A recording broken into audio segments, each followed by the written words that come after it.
नमस्कार दोस्तों, आप सभी का हमारे YouTube channel MP exams by Pradeep sir में स्वागत है। हम पढ़ेंगे वाक्य भेद और इससे संबंधित कुछ महत्वपूर्ण प्रश्न, क्या क्या एग्जाम में प्रश्न आ सकते हैं और क्या बन सकते हैं, ये अपने को पढ़ना है। लेकिन दोस्तों, इसको पढ़ने से पहले हमारे इस चैनल को अधिक से अधिक शेयर करें, सब्सक्राइब करें, लाइक करें और साथ ही साथ बेल आइकन को जरूर प्रेस करें ताकि जब भी कोई नया वीडियो आए तो आपको उसकी जानकारी मिलती रहे। ठीक है दोस्तों, तो सबसे पहले अपन पढ़ते हैं वाक्य भेद में वाक्य क्या होता है, वाक्य क्या है। तो सबसे पहले ये अपने को पता होना चाहिए कि वाक्य क्या होता है। तो ठीक है, ये वाक्य क्या होता है। तो दोस्तों, जो सार्थक शब्द होते हैं उनका व्यवस्थित क्रम, दो बातें इसमें इंपॉर्टेंट है कि सार्थक शब्दों का व्यवस्थित क्रम, सार्थक शब्दों का व्यवस्थित क्रम जिनसे कोई निश्चित अर्थ प्रकट हो, निश्चित अर्थ प्रकट हो। तो इसमें एक तो व्यवस्थित क्रम को आपको ध्यान में रखना है और एक निश्चित अर्थ को ध्यान में रखना है। दोनों चीजें होना जरूरी है। अगर कोई भी एक अब्सेंट है या अनुपस्थित है तो वाक्य का अनर्थ भी हो सकता है, या हो सकता है जो आप वाक्य लिख रहे हो उसका अर्थ सामने वाले को समझ में ना आए। तो जैसे एक उदाहरण लिखते हैं दोस्तों, जैसे चाय कल हमने पी, चाय कल हमने पी। तो दोस्तों, ये बोलने में थोड़ा सा अजीब सा लग रहा है या इसमें व्यवस्थित क्रम नहीं है, तो ये ग्रामर की दृष्टि से वाक्य क्या हो जाएगा, गलत हो जाएगा। तो आप इसको यूं बोल सकते हैं कि हमने कल चाय पी, हमने कल चाय पी। तो ये वाक्य में क्या व्यवस्थित क्रम भी हो जाएगा और एक निश्चित अर्थ भी आपको प्रकट हो जाएगा। तो इस प्रकार से आपको ध्यान में रखना है कि वाक्य क्या होता है, बहुत इंपॉर्टेंट है दोस्तों। फिर देखिए, इसमें अगर आपसे पूछ ले और आगे कि वाक्य के कितने अनिवार्य तत्व हैं, क्या पूछ ले, वाक्य के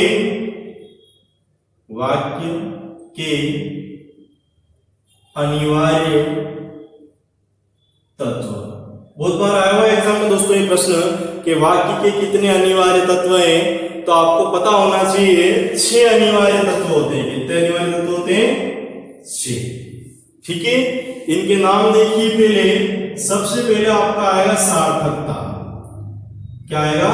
सार्थकता।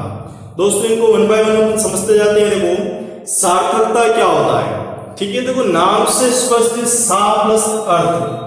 क्या समझेंगे? सा प्लस अर्थ मतलब क्या होता है, वाक्य का कुछ ना कुछ अर्थ निकलना चाहिए। वाक्य का कुछ न कुछ अर्थ निकलना चाहिए, अर्थ निकलना चाहिए। ठीक है दोस्तों, तो ये अपने को ध्यान में रखना है कि वाक्य का कुछ न कुछ अर्थ निकलना चाहिए। ये यूं कह सकते कि उस वाक्य में सार्थक शब्दों का ही प्रयोग हो, अर्थात वाक्य में सार्थक शब्दों का ही प्रयोग हो। ये अपने को इसमें ध्यान में रखना है, मतलब उस वाक्य का कुछ न कुछ अर्थ निकले। ठीक है दोस्तों, जैसे उदाहरण लेते हैं अपन इसमें। उदाहरण जैसे कल गए हम, कल गए हम, कल गए हम। लेकिन देखो दोस्तों, इसमें वाक्य का जो अर्थ कहना चाह रहा है वो स्पष्ट नहीं हो रहा है। ठीक है, तो आप इस वाक्य को क्या बताएंगे सार्थकता की दृष्टि से कि हम कल गए, हम कल गए। तो वाक्य बिल्कुल ग्रामर की दृष्टि से सही हो जाएगा। तो ये अपने को ध्यान में रखना चाहिए। दूसरा तत्व देखिए, इसमें दूसरा तत्व क्या आ सकता है या कौन होगा। तो दूसरा जो अनिवार्य तत्व है वो है आपका योग्यता। क्या होना चाहिए? योग्यता। देखो योग्यता का जो अर्थ है ये अपने को ध्यान में रखना है कि जो भी वाक्य में अन्य शब्द प्रयुक्त हो रहे हो वो प्रसंग के अनुसार सही होना चाहिए। क्या लिखेंगे आप? वाक्य में प्रयुक्त शब्द प्रसंग, बहुत इंपॉर्टेंट है, प्रसंग के अनुरूप होना चाहिए, होना चाहिए। प्रसंग के अनुरूप होना चाहिए का अर्थ है, इसका अर्थ है आपको तालमेल होना चाहिए। क्या होना चाहिए? तालमेल होना चाहिए। उन शब्दों में क्या होना चाहिए? योग्यता होना चाहिए दोस्तों। क्या होना चाहिए? योग्यता होना चाहिए। जैसे उदाहरण लेते हैं, उदाहरण से स्पष्ट हो जाएगा। चाय खाई, चाय खाई। देखिए दोस्तों यहाँ चाय का भी अर्थ है और खाई का भी अर्थ है, लेकिन आपको पता होना चाहिए कि जो चाय एक द्रव पदार्थ या लिक्विड पदार्थ है जिसको कभी खाया नहीं जाता, हमेशा इसको क्या किया जाता है? पिया जाता है। तो यूं कह सकते हैं कि इन दोनों शब्दों में क्या है? योग्यता का अभाव है। क्या है? योग्यता का अभाव है। तो ग्रामर की दृष्टि से वाक्य क्या हो जाएगा? गलत हो जाएगा। तो इसको आप यूं पढ़ेंगे, चाय पी, चाय पी। तो ये वाक्य योग्यता की दृष्टि से बिल्कुल सही हो जाएगा। तो ये अपने को ध्यान में रखना है, क्योंकि चाय कभी भी खाई नहीं जाती, चाय हमेशा क्या की जाती है? पी जाती है। ठीक है दोस्तों, फिर देखिए तीसरा कौन सा तत्व आएगा इसमें, उसकी चर्चा अपन करते हैं। लेकिन दोस्तों आप हमारे इस चैनल को अधिक से अधिक शेयर करें, लाइक करें और सब्सक्राइब करें और अन्य दोस्तों को भी शेयर करें, ताकि जब भी कोई नया वीडियो वगैरह आए उसकी जानकारी आपको मिलती रहे। ठीक है, फिर देखिए तीसरा अनिवार्य तत्व आकांक्षा। आकांक्षा बहुत इंपॉर्टेंट है दोस्तों, पूछे जाते हैं कभी कभी कि वाक्य में किसका अभाव है? आकांक्षा का अभाव है, योग्यता का अभाव है या सार्थकता का अभाव है? तो आकांक्षा का आपसे अर्थ पूछ ले, इसका अर्थ क्या होता है? तो आकांक्षा का अर्थ होता है इच्छा। क्या अर्थ होता है? आकांक्षा का अर्थ इच्छा। मतलब क्या होता है? वाक्य अपने आप में पूर्ण होना चाहिए। वाक्य अपने आप में पूर्ण होना चाहिए। वाक्य अपने आप में पूर्ण होना चाहिए। इसका अर्थ है उसमें कोई भी शब्द छूटना नहीं चाहिए, है ना? ये अपने को ध्यान में रखना है। जैसे उदाहरण की बात करते हैं अपन, पत्र लिखता है, पत्र लिखता है। तो देखो ये वाक्य में क्या है? पूर्ण नहीं है। एक्चुअली क्या, जब वाक्य लिखोगे पत्र लिखता है तो आपके दिमाग में इच्छा जाहिर होगी कि ये पत्र आखिर में कौन लिख रहा है, क्योंकि इस वाक्य में कर्ता का अभाव है। किसका अभाव है? तो आपके अंदर जानने की इच्छा होगी कि ये पत्र किसके द्वारा लिखा जा रहा है। तो ये वाक्य जो है आकांक्षा की दृष्टि से क्या है? गलत है। तो आप इसको लिखेंगे राम, या कोई भी आप संज्ञा ले सकते हो, राम पत्र लिखता है, राम पत्र लिखता है। तो ग्रामर रचना की दृष्टि से वाक्य क्या हो जाएगा? बिल्कुल सही हो जाएगा। ये अपने को ध्यान में रखना है। ठीक है दोस्तों, फिर देखिए चौथा जो तत्व है वो है आपका पद क्रम। क्या है चौथा अनिवार्य तत्व? पद क्रम। पद क्रम, देखिए पद क्रम का अर्थ है पदों का क्रम है वो जो निश्चित होना चाहिए, है ना? वाक्य में पदों का क्रम निश्चित होना चाहिए।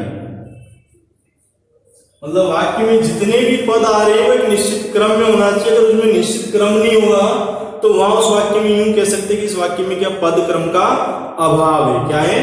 पद क्रम का अभाव है। एक उदाहरण लेते हैं अपन, उससे स्पष्ट हो जाएगा। जैसे उदाहरण में लिखते हैं अपन, चांदनी है, चांदनी है, रात होती सुहावनी, रात होती सुहावनी। तो देखो वाक्य में पद तो बहुत सारा है, लेकिन उन पदों का क्या है? क्रम निश्चित नहीं है। क्या है? पदों का क्रम निश्चित नहीं है।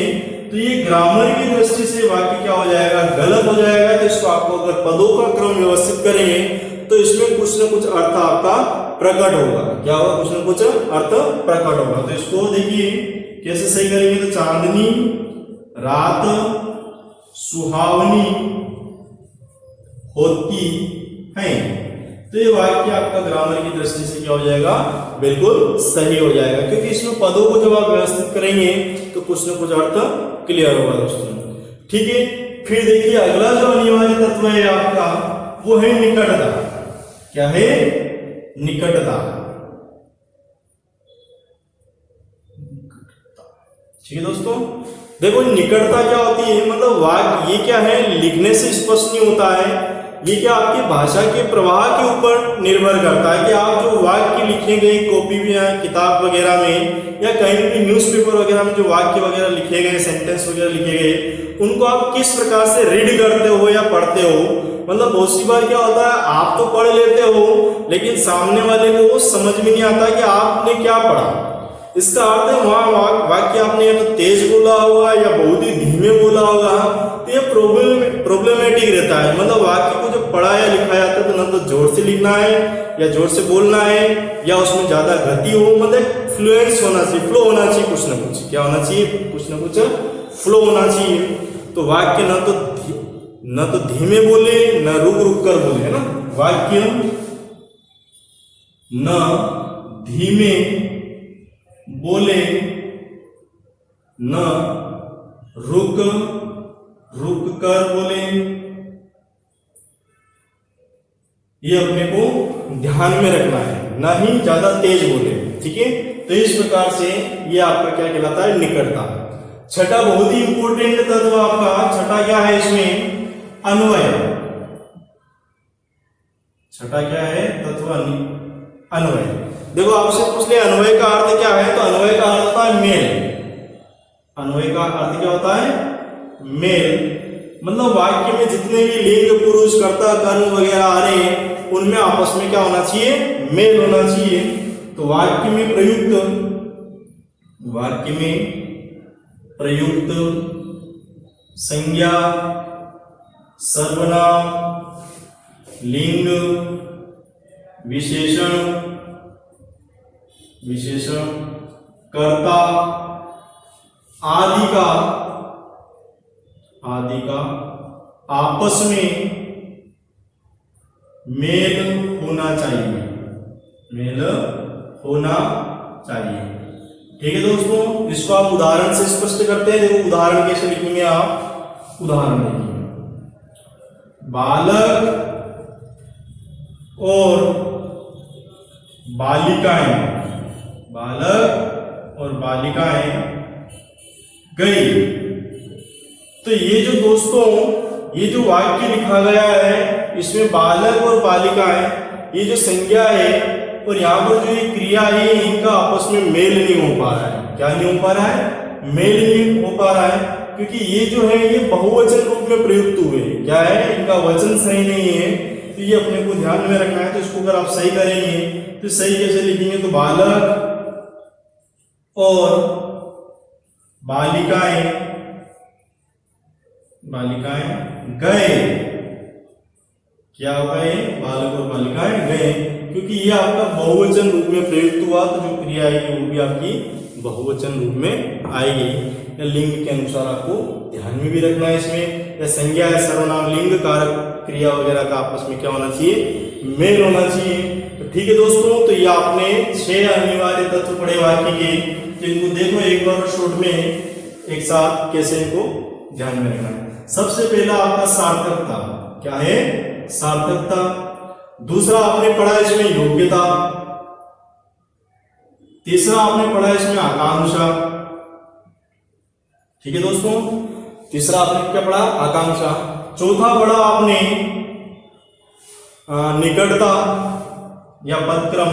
देखिए आप निकटता।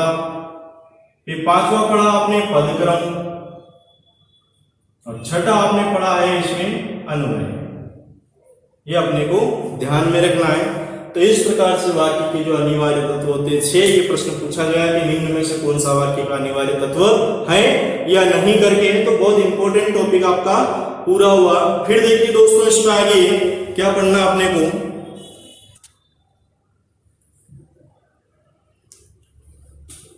वाक्य के अंग, वाक्य के अंग।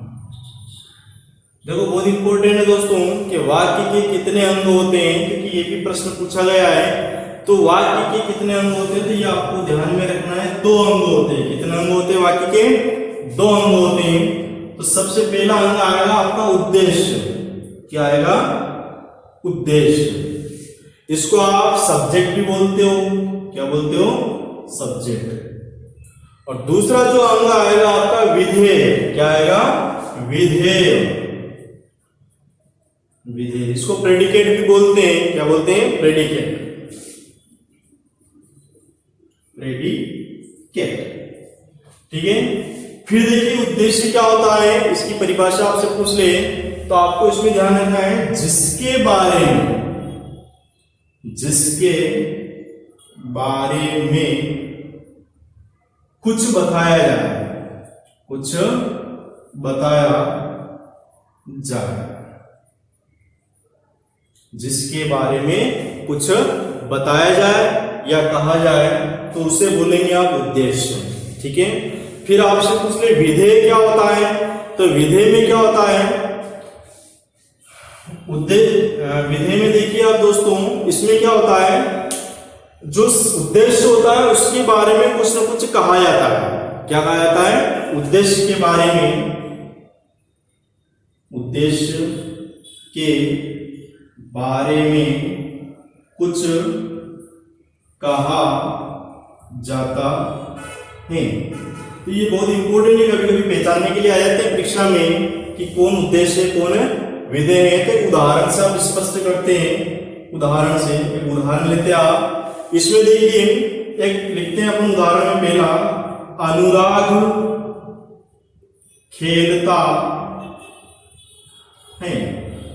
तो देखिए आपसे यहाँ एग्जाम में ऐसा पूछा जाता है कि इसमें उद्देश्य क्या है, विधेय क्या है, तो ये अपने को ध्यान में रखना है। तो आप देखिए जिसके बारे में कुछ बताया जाए, तो ये जो खेलना है, ये खेलना किसके बारे में बता रहा है? अनुराग के बारे में बता रहा है।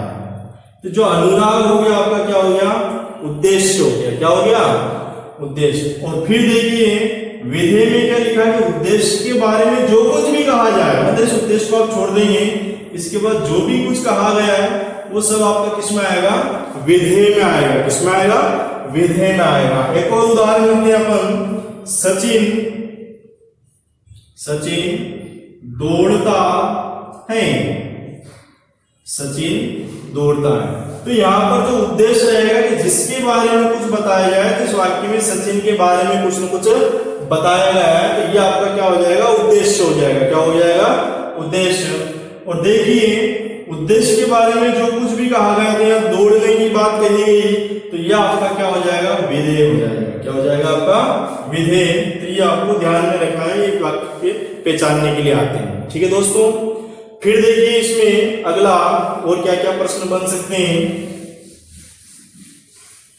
अगला टॉपिक बहुत ही इंपॉर्टेंट है, परीक्षा में बहुत बार पूछा गया है, वाक्य के भेद। वाक्य के भेद, ये बहुत इंपॉर्टेंट टॉपिक है, ठीक है। वाक्य चूंकि अनेक प्रकार के होते हैं, क्या है? वाक्य अनेक प्रकार के होते हैं, लेकिन उनको जनरली 2 भागों में बांटा गया है। उनको बांटने के कितने आधार है? 2 आधार है, ठीक है। ये अपने को ध्यान में रखना है। तो इनके 2 आधार हैं, ठीक है। पहला आधार क्या है और दूसरा आधार क्या है, ये एग्जाम में प्रश्न पूछा गया है। सबसे पहले आपसे पूछा गया है अर्थ के आधार पर, अर्थ के आधार पर वाक्य, ठीक है। तो अर्थ के आधार पर जो वाक्य होते हैं वो 8 प्रकार के होते हैं। कितने प्रकार के होते हैं? 8 प्रकार के होते हैं।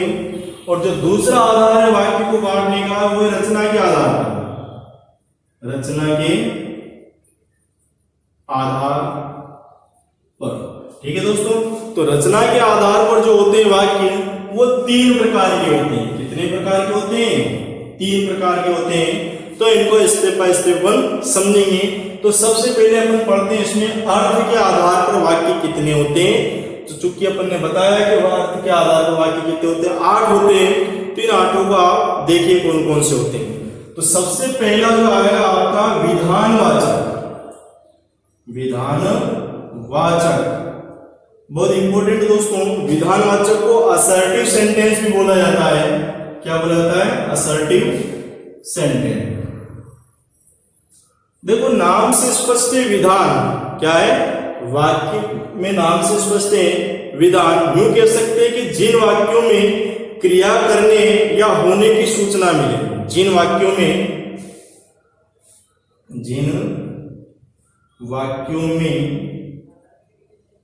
क्रिया करने या होने की सूचना मिले, तो ऐसे जो सिंपल वाक्य होते हैं उनको बोलेंगे आप विधानवाचक वाक्य। जैसे उदाहरण देते हैं, राम पढ़ रहा है। राम क्या कर रहा है? पढ़ रहा है। फिर देखिए दोस्तों एक और उदाहरण, जैसे मैंने खाना खाया, मैंने खाना खाया।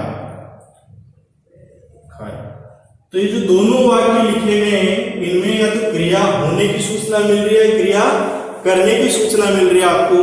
तो ये ध्यान रखना है कि जो विधानवाचक वाक्य होते हैं उनकी पहचान आप कैसे करेंगे। ठीक है दोस्तों। फिर देखिए इसमें जो दूसरा प्रकार है वो है आपका आज्ञावाचक। क्या आएगा? आज्ञावाचक।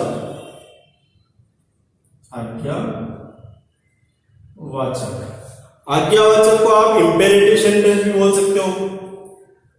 Imperative sentence. ठीक है। देखिए दोस्तों जो आज्ञावाचक वाक्य होते हैं इनमें तो प्रार्थना हो सकती है,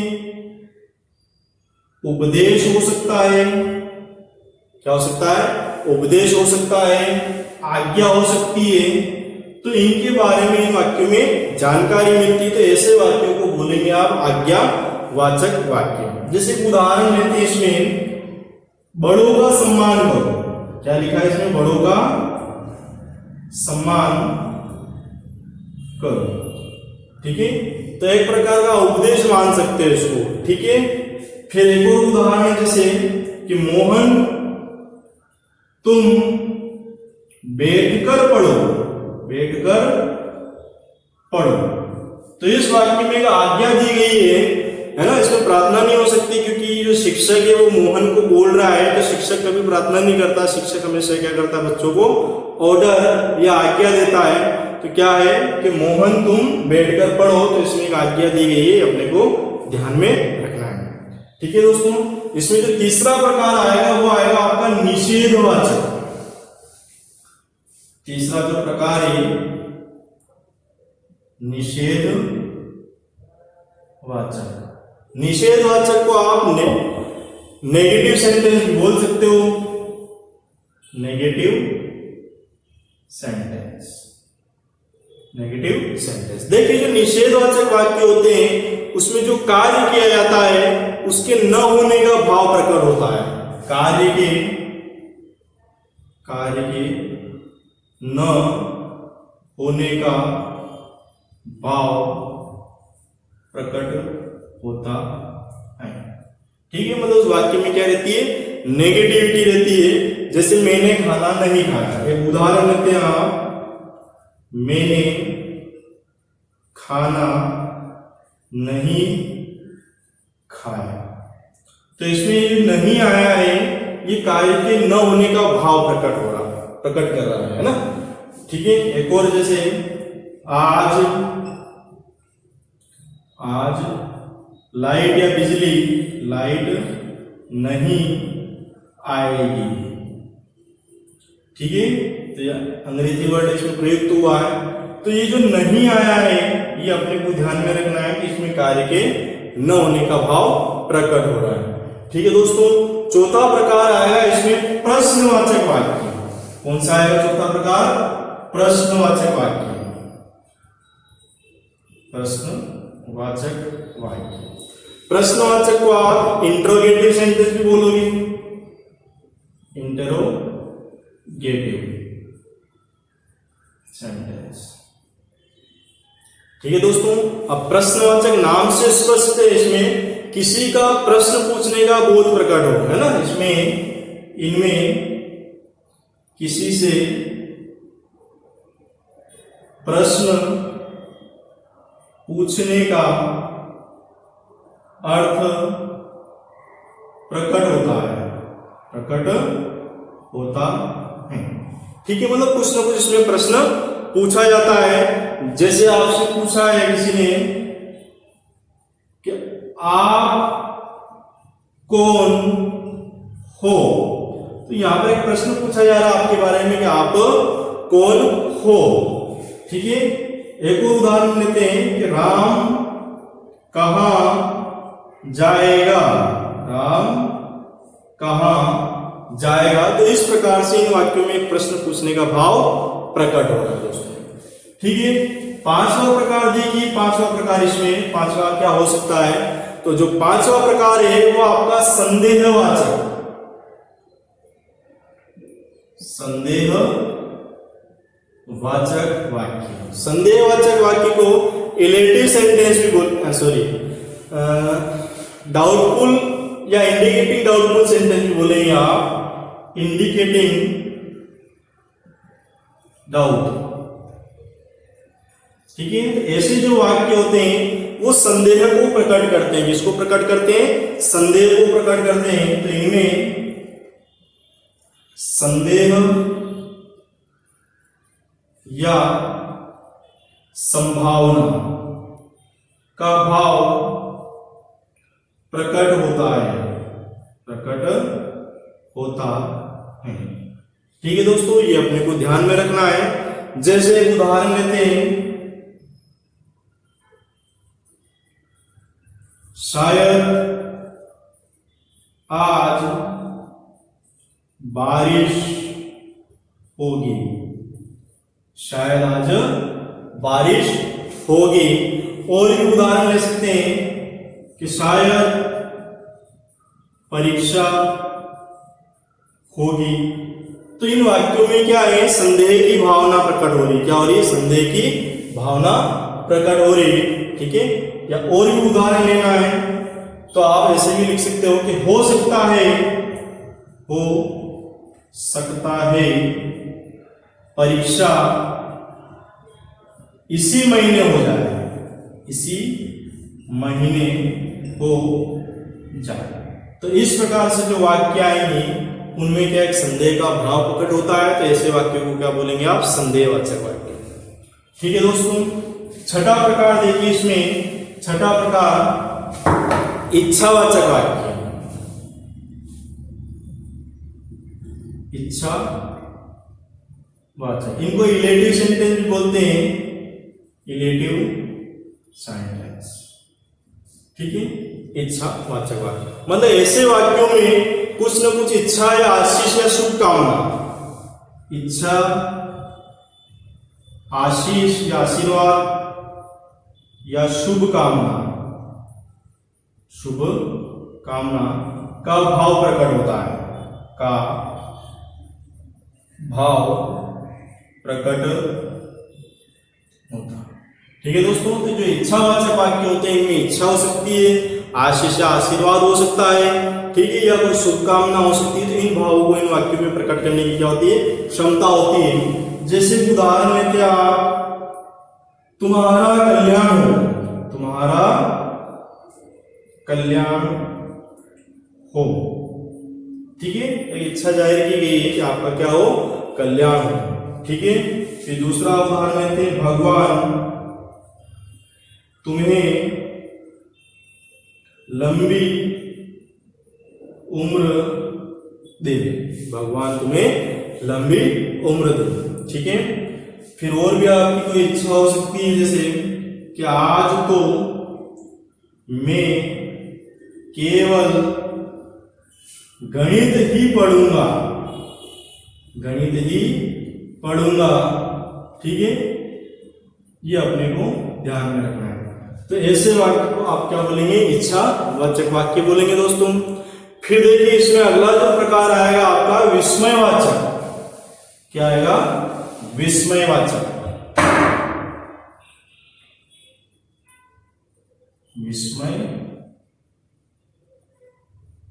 वाचक वाक्य। विस्मय वाचक वाक्य को एक्सक्लेमेटरी भी बोलते हैं आप, एक्सक्लेमेटरी सेंटेंस।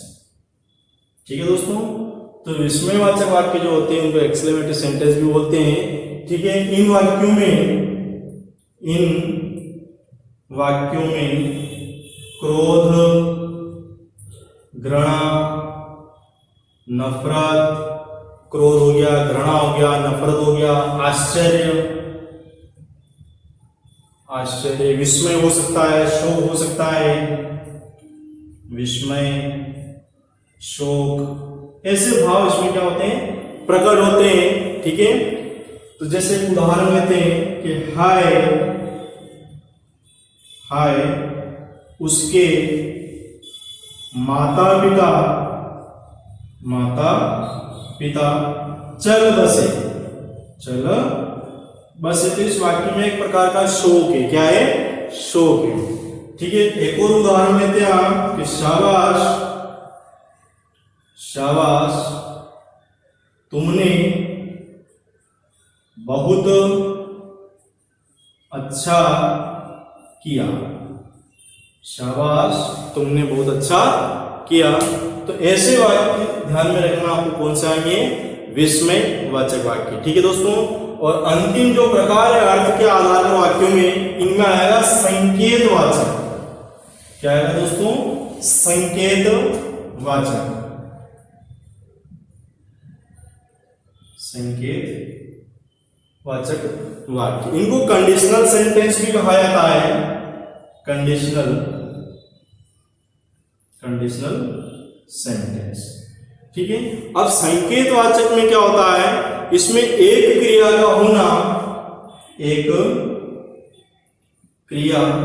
का होना दूसरी क्रिया पर निर्भर करता है या डिपेंड करता है। दोस्तों ये अपने को ध्यान में रखना, मतलब जो एक दो क्रिया होती है इन वाक्यों में, तो एक क्रिया क्या होती है दूसरी क्रिया पर डिपेंड करती है या निर्भर करती है। तो ये अपने को ध्यान में रखना है। जैसे उदाहरण लेते हैं कि अगर मेहनत करोगे तो परीक्षा में उत्तीर्ण हो जाओगे। ठीक है दोस्तों, तो इस वाक्य में तो मेहनत करना एक क्रिया है और एक और क्या है? उत्तीर्ण होना एक क्रिया है। तो जो उत्तीर्ण होने की जो क्रिया है दूसरी क्रिया, वो किस पे निर्भर कर रही है? आपकी मेहनत करने के ऊपर निर्भर कर रही है। तो ऐसा जो वाक्य रहेगा वो आपका संकेतवाचक वाक्य होगा। एक और उदाहरण लेते हैं हम कि अगर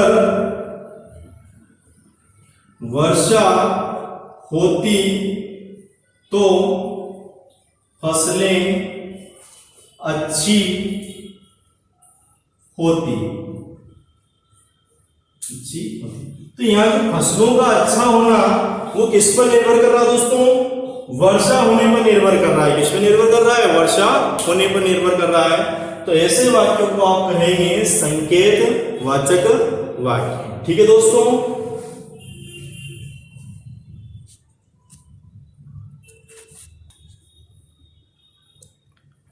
देखिए अब रचना के आधार पर अपन वाक्यों के प्रकार पढ़ेंगे। क्या पढ़ेंगे? रचना के आधार पर वाक्यों के प्रकार। ये बहुत बार पूछा गया है एग्जाम में कि रचना के आधार पर वाक्य कितने प्रकार हैं या कितने भेद है? तो आप बताएंगे 3 भेद है। कितने भेद है? 3 भेद है। तो सबसे पहला जो आएगा इसमें सरल,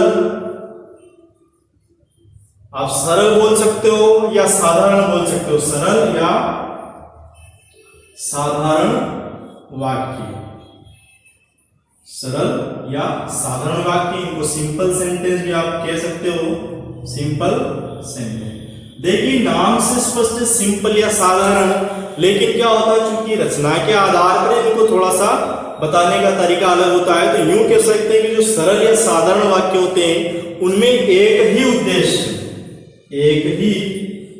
उद्देश्य और एक ही क्रिया होती है। ठीक है, जिस प्रकार के वाक्य आएंगे उनमें एक क्या होगा, एक ही उद्देश्य होगा और एक ही क्या होती है, क्रिया होती है। तो ऐसे वाक्य को कहा जाता है सरल या साधारण वाक्य। एक उदाहरण लेते हैं, जैसे मुकेश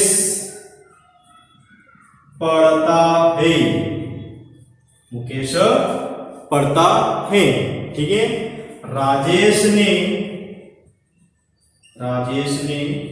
भोजन किया, राजेश ने भोजन किया।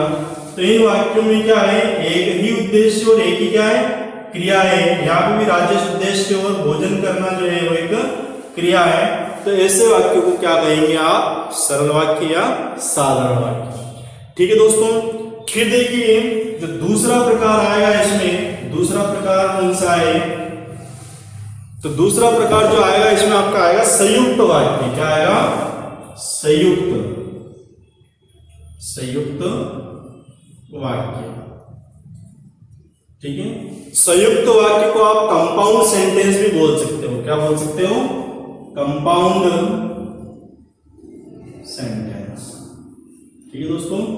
अब कंपाउंड सेंटेंस क्या होते हैं, तो ये जो रहते हैं संयुक्त वाक्य, इनमें यूं कह सकते हैं कि एक से अधिक सरल वाक्य। ऐसे वाक्यों में एक से अधिक सरल वाक्य समुच्चय, इनको क्या बोल सकते हो आप, समुच्चय बोधक अवयव भी बोल सकते हो। समुच्चय बोधक अवयव, जैसे क्या हो सकते हैं समुच्चय बोधक अवयव, जैसे आप ले सकते हो और, किंतु, परंतु, तथा, और, किंतु, परंतु, तथा, ठीक है। और भी आप ले सकते हैं एवं, ठीक है। तो इस प्रकार से ये जो समुच्चय बोधक आते हैं अवयवों से जुड़े रहते हैं,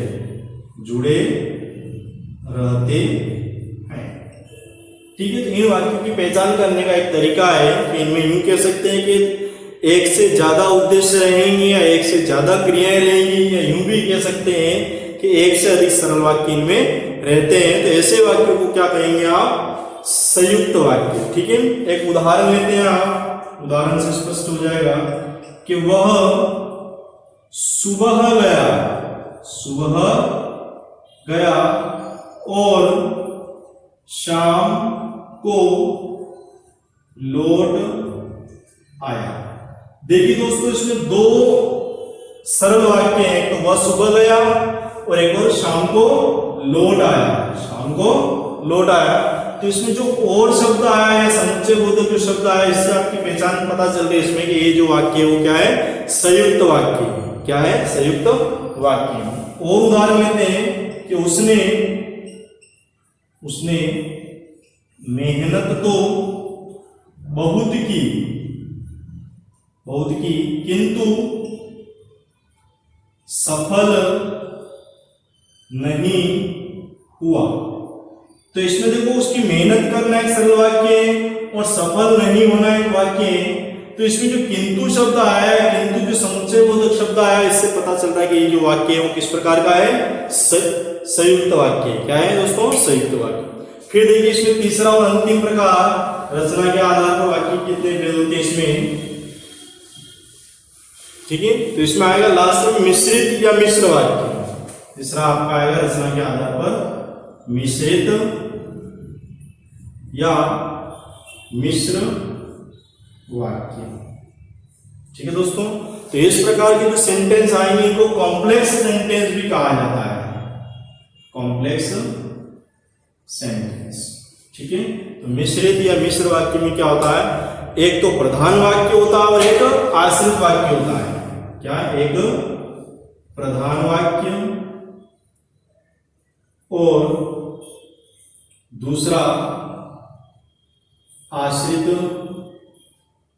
वाक्य, ठीक है। लगभग जितने भी कंडीशनल सेंटेंस आते हैं वो इसमें आ सकते हैं, ये अपने को ध्यान में रखना है। या इसमें जो क्लास आते हैं उन क्लास का भी प्रयोग इसमें होता है। तो ऐसे वाक्यों को क्या कहेंगे आप, मिश्रित या मिश्र वाक्य कहेंगे। ठीक है, जैसे उदाहरण लेते हैं कि जो ही उसने दवा पी वह मर गया। ठीक है, जो ही उसने दवा पी, उसने दवा पी, वह क्या हो गया, मर गया। तो जो मरना है, जो निर्भर है, वो किस पे निर्भर है, उसके दवा को पीने के ऊपर निर्भर हो रहा है। तो ये आपका कौन सा है, मिश्रित वाक्य। ठीक है, ठीक है। तो इस प्रकार से जो वाक्य आएंगे दोस्तों, उनको क्या कहेंगे आप, मिश्रित वाक्य। और भी उदाहरण लेना हो जैसे आपको कि यदि मेहनत करोगे तो सफल हो जाओगे। तो ये जो सफल होना है वो किस पर निर्भर कर रहा है, आपका मेहनत करने के ऊपर निर्भर कर रहा है दोस्तों। तो ये ध्यान रखना है कि इस प्रकार का जो वाक्य आएगा वो कैसा आएगा, मिश्रित वाक्य। ठीक है दोस्तों, तो ये वाक्य के जो भेद होते हैं इनके दो आधार हैं, अर्थ का आधार और रचना का आधार। अर्थ के आधार पर आपका 8 प्रकार हुए और रचना के आधार पर आपके वाक्य कितने प्रकार के हुए, 3। जैसे रचना में आपके 3 वर्ड आ रहे तो आप ध्यान रख लीजिए 3 प्रकार। और अर्थ में क्या आ रहा है, जो अ आ रहा है इसको आप 8 बना लेना, तो आपको थोड़ा बहुत याद रह जाएगा कि अर्थ के आधार पर कितने प्रकार के होते हैं और रचना के आधार पर आपके 3 प्रकार होते हैं। तो 3 प्रकार आपको ध्यान रखना है। और अर्थ में आपको अ को क्या बना लेंगे, 8 बना लेंगे, थोड़ा सा आपको याद रह जाएगा, भूलेंगे नहीं आप। ठीक है, फिर देखिए दोस्तों अगला टॉपिक इसमें बहुत ही इंपॉर्टेंट है, उपवाक्य। छोटा सा टॉपिक है उपवाक्य।